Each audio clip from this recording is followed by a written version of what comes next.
Големите обещания и излъганите надежди на петричани за 16 години. Преди точно 4 години, когато отново бленуваше за гласовете на редовия петричанин, господин Вельо Илиев ни главозамая с обещания, хвърлени на едро сладникави думи, без никакъв реален резултат. Това обаче хората няма да забравят и простят на изборите сега. Господин Вельо Илиев през 2011 година ни обеща, че тръгва да представя Петрич в Гърция, за да привлича чужди фирми в нашата община. Нека си припомним. В този смисъл, това, което аз мога да направя и мисля да го направя още от първия си ден в новия мандат, е да пообиколя Гърция и да представя община Петрич пред фирмите в Серес, в Драма, в Кавала, в Килкис, в Солун. Да покаже нашите възможности. Все пак гръцките фирми са притиснати от кризата и търсят друго поле за изява. Но се надявам, предпочитайки България, те да идват именно в Петрич, а не примерно в Благоевград или в София. И така да направим всичко възможно, откривайки нови работни места, петричани да имат възможност за избор на работа. На прага на новите избори, октомври 2015 година, можем да отбележим категорично, че, уви, нито един крупен инвеститор не можа да пробие тежката бюрократична машина на оглавявани от Вельо Илиев екип в общината и да дойде в нашия град, за да разкрие нови работни места.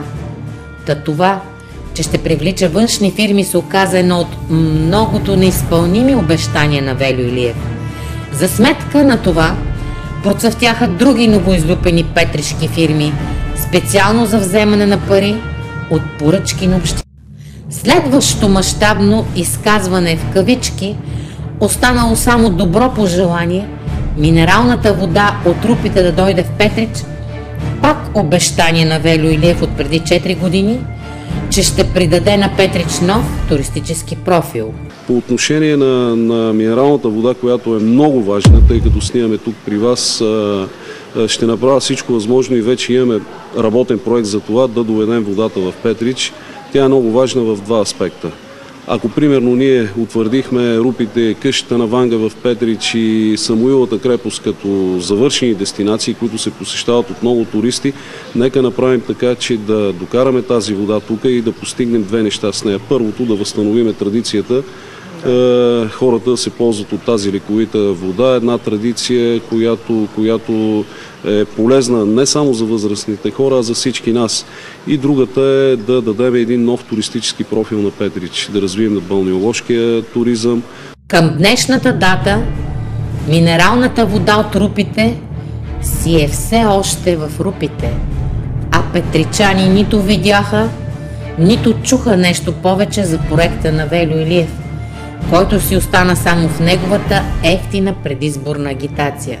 Няма лято, в което висока зона на Петрич и трите села, които се захранват от града, да не са на воден режим. И пак по тази тема преди 4 години Вельо Илиев обеща, че ще направи нов сондаж при река Струмешница, за да се реши проблема с питейната вода. И това обаче не се случи и хората продължиха да изнемогват през горещото лято в примитивни условия, осигурени от Вельо Илиев.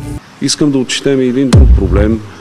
В края на август, началото на септември града беше на воден режим. Няма да се оправдаваме с сушата, но за да бъдем солидарни с високата част на града и трите села, които се захранват от градския водопровод, се наложи този режим в рамките на 20-25 дни. Но за да не се случва и до година, в бюджета за 2012 година ще предложа да направим още един сондажен кладенец на терасата на река Струмешница, за да се подава повече вода към града.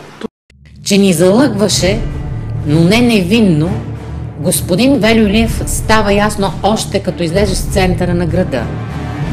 Там, където той обеща нова организация на движение и създаване на звено общинска полиция. Такива и до днес няма. А уж на входа на 4-тия си мандат Вельо Илиев имал готовност да я създаде. Повярваха всички, не само наивните и облагодетелствени от управлението на Вельо Илиев вярват още. ще предложа две неща на Общинския съвет. Първо, да приемем нова организация за движение в Централна градска част и да приемем устройствен правилник за дейността на инспекторат към Общинската администрация, който да се занимава с безопасността на движението, с опазването на зелените площи и други мероприятия, обществени, големи, когато има. Стигаме до отдавна жадувания нов зеленчуков пазар на Петрич. През 2011 година Велю Илиев ни обеща, че има 3 нови готови проекта за такъв пазар и предстои да бъдат одобрени, за да се тръгне към изграждане на съоръжението. Производителите и днес си стоят без никакви условия по улицата Догум и продават директно от уличното платно. Само от едно видео изваждаме 5-то поредно неизпълнено обещание. Наистина има решение на Общински съвет за изграждане на пазар, на общински пазар по протежението на Томан Митов и там идеята е да представим 2-3 варианта на идейни проекти и това е правилно решение. И новия Общински съвет ще има възможността от тези 2-3 варианта да избере най-удачния и тогава да знаем като идея какво представлява и като сума и да бъде направено това.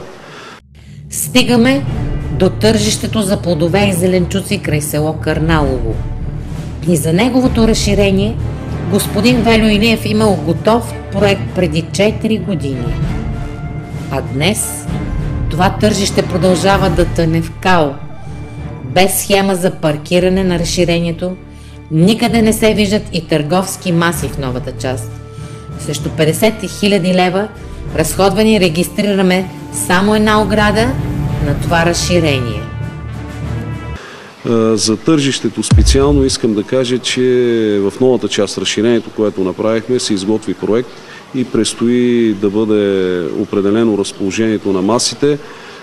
Има направена схема за паркиране и движение на автомобилите, но изчакваме да мине активния земеделски сезон, което вече става, за да може да бъде реализиран този нов проект. Между другото, там са заделени 50 000 лева за това и аз се надявам до края на годината да е приключен този проблем. Днес, когато жадувате за подкрепата на хората от Петричка община, господин Илиев, си спомнете за всичките си неизпълнени обещания от преди 4 години, защото не успяхме да открием даден от вас изпълнено в последствие обещание. Кой днес вече ще ви вярва? Изградили сте детски площадки по селата и разкопавате по няколко пъти тези в града, господин Велю Илиев. Правите го с парите от нас, данъкоплатците, част от които за съжаление се превърнаха и в капитал на новоизлюпени строителни фирмички.